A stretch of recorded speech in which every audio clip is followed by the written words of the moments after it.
the environment of the child, and I have said this, the environment of a child and the environment of any individual is 80% of the person's destiny. Your environment is 80%. 20% is technical skills and genetics. Oh, so the nature-nurture debate, you Yes. mean more nature than nurture? Yes. Oh, wow. Yeah. If you have twins and one lives with a reverend father and another lives and works with a thief,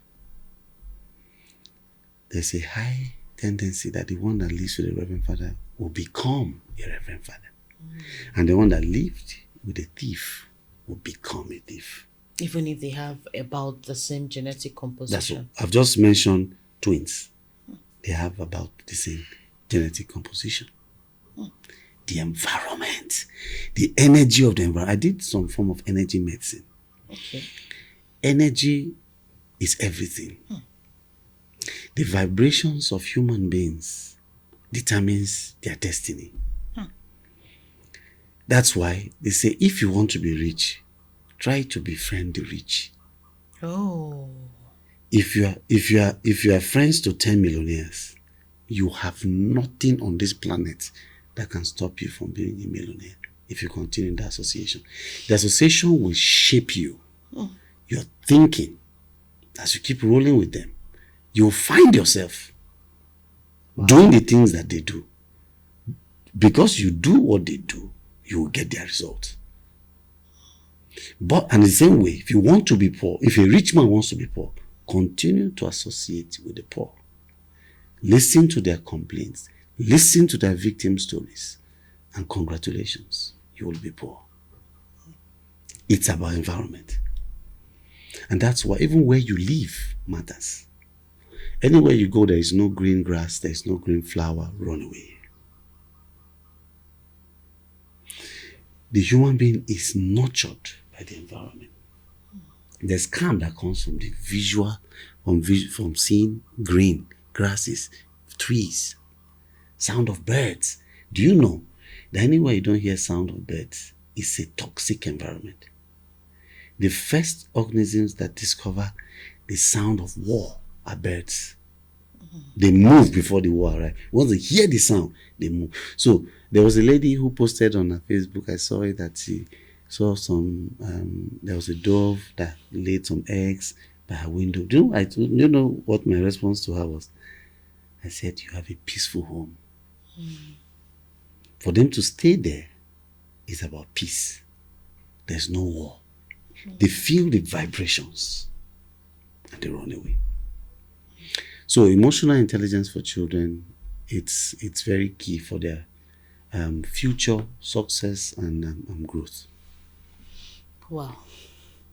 You see, every time we meet up, we discuss, there's this feeling I have.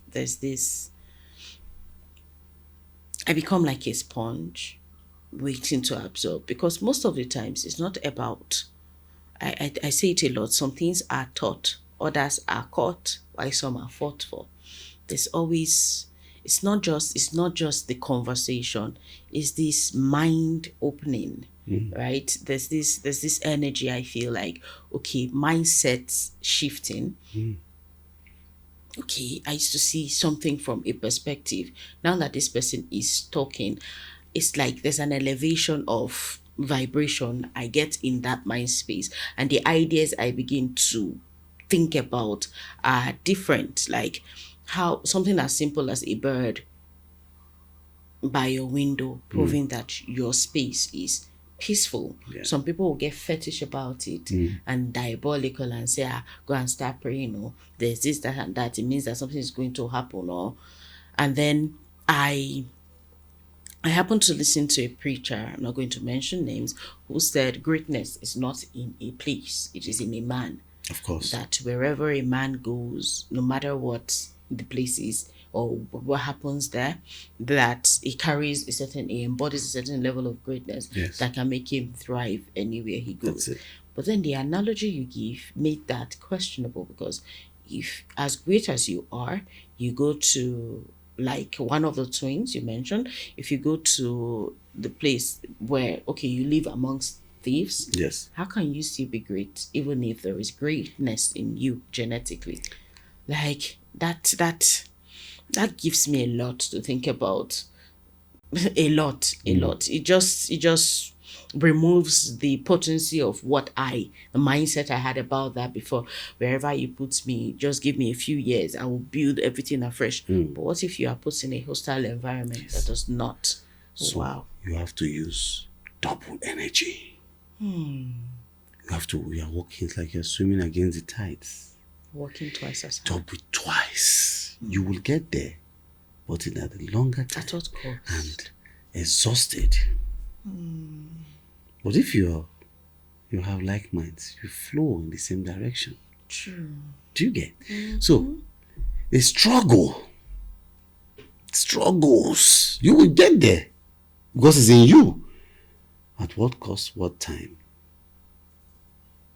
That's what we're talking about. Wow. So it is better you create the environment. Create it. If you you don't like a certain meal and you stay in the environment of people who like it, you'll be shocked to begin to like it. You begin to like it because what you're seeing regularly is the same. Just like, okay, let me give this analogy. If you go to a place and everybody's wearing white, Okay. and you came with wearing black. First day, black. Second day, black. Third day, black.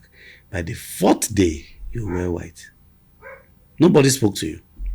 The environment converted you. Is it herd mentality? Yes. Converts you. Because you feel that if you don't wear white, you don't belong.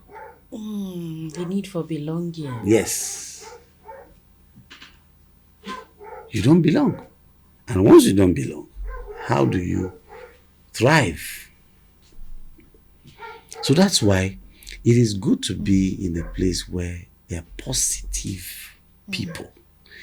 Positive, I mean, they are going in a direction that is, everybody, direction that is functional, that is beneficial to people. It helps you. Like if you get into a company of bankers and you're talking politics, they may not relate too well with you.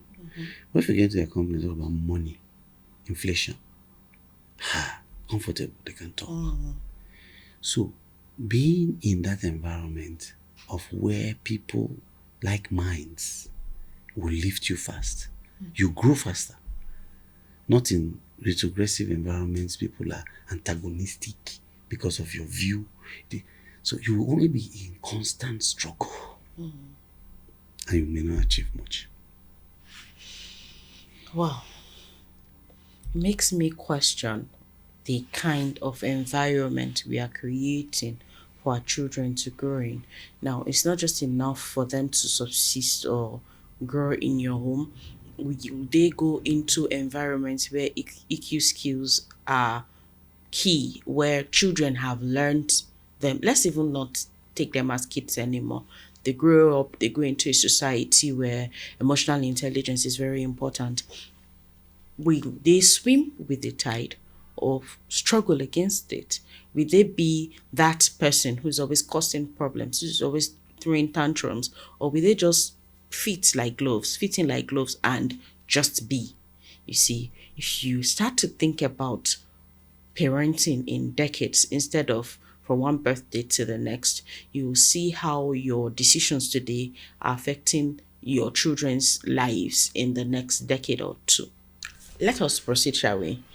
Now, we've been talking about emotional intelligence. A lot of people see it as a very big construct.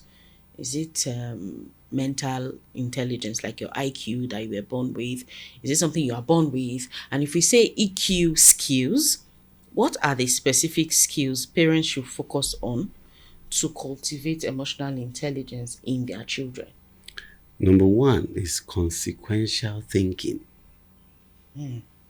Okay. Consequential thinking, meaning that whatever you do, whatever action you take, there are consequences. Okay. For instance, if you slapped an individual, you know your action of delivering a slap to the cheek or to the face, depending on where you delivered it. But you cannot determine the outcome. Sure. You know your action. You cannot determine the outcome. You cannot determine the consequences. You can slap a soldier. But be ready for the consequences. So we're not stopping anybody from slapping the soldiers. No, go ahead, meet them, slap them. But after the slap, I hope you will be ready for what comes with it.